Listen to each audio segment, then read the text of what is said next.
बीड प्रकरणामध्ये वाल्मिक कराड याच्यावर आरोप केले जात होते। खरं तर खंडणी प्रकरणामध्ये वाल्मिक कराड हा पोलिसांसमोर सीआयडी समोर सरेंडर होणार आहे। ही या क्षणाची सगळ्यात मोठी बातमी।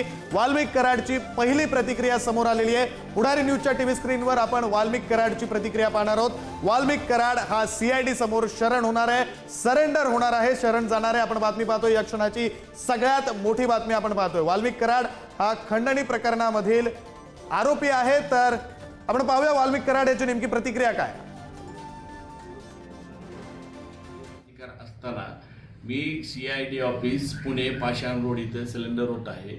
संतोष भैया देशमुखांचे जे कोणी मारेकरी असतील त्यांना अटक करावी व त्यांना फाशीची शिक्षा द्यावी। राजकीय दोषापोटी माझं नाव त्याच्याशी जोडलं जात आहे। पोलीस तपासात जे निष्कर्ष निघाले, मी जर दोषी दिसलो तर न्यायदेवतांनी मला जे शिक्षा देईल ते मी भोगायला तयार आहे।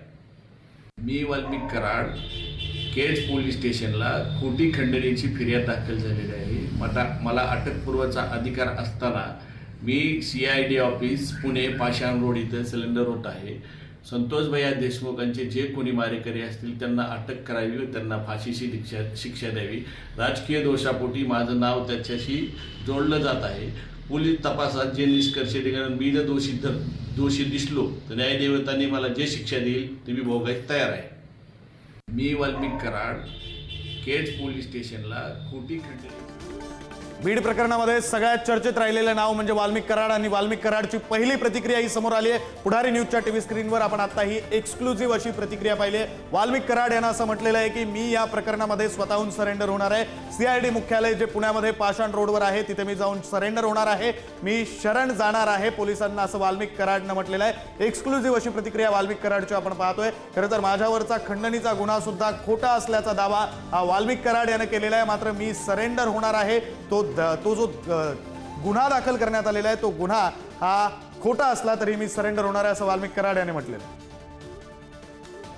वाल्मिक कराड नेमकं काय म्हणाले आपण पुन्हा एकदा ऐकूया। मी वाल्मिक कराड केज पोलीस स्टेशनला खोटी खंडणीची फिर्याद दाखल झालेली आहे। मला अटकपूर्वचा अधिकार असताना मी सीआयडी ऑफिस पुणे पाषाण रोड इथं सिलेंडर होत आहे। संतोष भैया देशमुखांचे जे कोणी मारेकरी असतील त्यांना अटक करावी व त्यांना फाशीची शिक्षा द्यावी। राजकीय दोषापोटी माझं नाव त्याच्याशी जोडलं जात आहे। पोलीस तपासात जे निष्कर्ष निघाले, मी जर दोषी दिसलो तर न्यायदेवतांनी मला जे शिक्षा देईल ते मी भोगायला तयार आहे। तर संतोष देशमुख यांचे जे कोणी मारेकरी असतील त्यांना शिक्षा झाली पाहिजे अशी भूमिका माझी असल्याचं सुद्धा वाल्मिक कराडनं म्हटलेलं आहे। ही पहिली प्रतिक्रिया वाल्मिक कराडची सगळं प्रकरण घडल्यानंतर जी समोर येते आणि ती पुढारी न्यूजच्या टीव्ही स्क्रीनवर आपण एक्सक्लुझिव्ह अशा प्रकारे पाहतोय। खरं तर 9 तारखेला संतोष देशमुख यांचा खून झाला आणि तेव्हापासून आतापर्यंत वाल्मिक कराडची ही पहिली प्रतिक्रिया समोर आली आहे। आपले प्रतिनिधी उदय नागरगोजे आपल्यासोबत आहेत, आपण त्यांच्याकडून अधिकचा तपशील घेऊया। उदय, खरं तर ही पहिली प्रतिक्रिया समोर आलेली आहे वाल्मिक कराडची, माझ्यावरचा गुन्हा खोटा आहे मात्र मी सरेंडर होणार असं वाल्मिक कराड म्हणतोय। नेमका कधीपर्यंत वाल्मिक कराड सरेंडर होऊ शकतो? नक्कीच विक्रांत, आपण जर पाहिलं तर सुरुवातीपासून या प्रकरणात खंडणी प्रकरणाचा गुन्हा दाखल झाल्यापासून वाल्मिक कराड यांचं नाव यात येत होतं आणि राजकीय आरोप प्रत्यारोप देखील मोठ्या प्रमाणात होत होते। आता या पार्श्वभूमीवर 2 दिवसापासून वाल्मिक कराड हे पोलिसांना शरण येणार असल्याची चर्चा होती, परंतु आता प्रथमच त्यांचा हा जो आहे तो व्हिडिओ समोर आला आहे आणि त्यामध्ये त्यांनी सरळ सांगितले की खंडणी प्रकरणात जो गुन्हा दाखल आहे तो उदय तुम्हाला काही वेळासाठी थांबवतो। वाल्मिक कराड सीआयडी मुख्यालयामध्ये पोहोचलेले आपण ही दृश्य पाहतोय पुढारी न्यूजच्या टीव्ही स्क्रीनवर।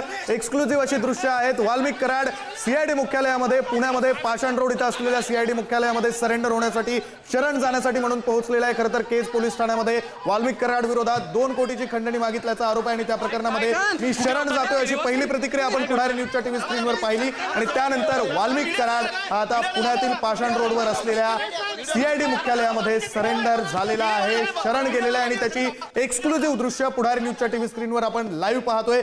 थेट प्रक्षेपण ही दृश्य आपण पाहतोय। फरार वाल्मिक कराडची पहिली प्रतिक्रिया समोर आली, त्याने असं म्हटलं की मी शरण जाणार आहे आणि त्यानंतर वाल्मिक कराड हा पुण्यातल्या पाषाण रोडवर असलेल्या सीआयडी मुख्यालयामध्ये आता शरण जाण्यासाठी म्हणून पोहोचलेला आहे।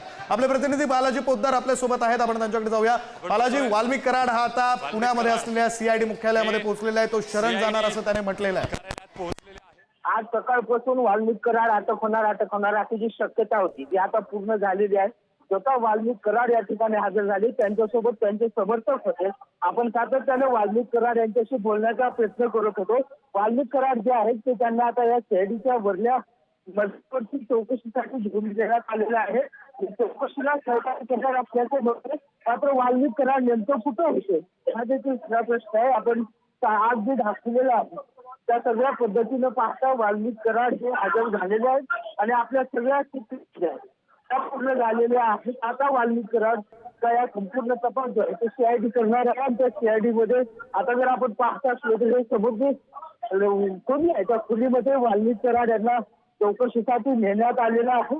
अनेक समर्थक सुद्धा आहेत जे त्यांच्या सोबत आलेले होते. त्या समर्थकांना बाहेर काढण्यात येते. नेमकं वाल्मिक कराड कुठं होते, इतके दिवस का लपत होते, हा सगळा खरा प्रश्न आहे. त्यांचे सोबत आलेले सगळे नातेवाईक आहेत.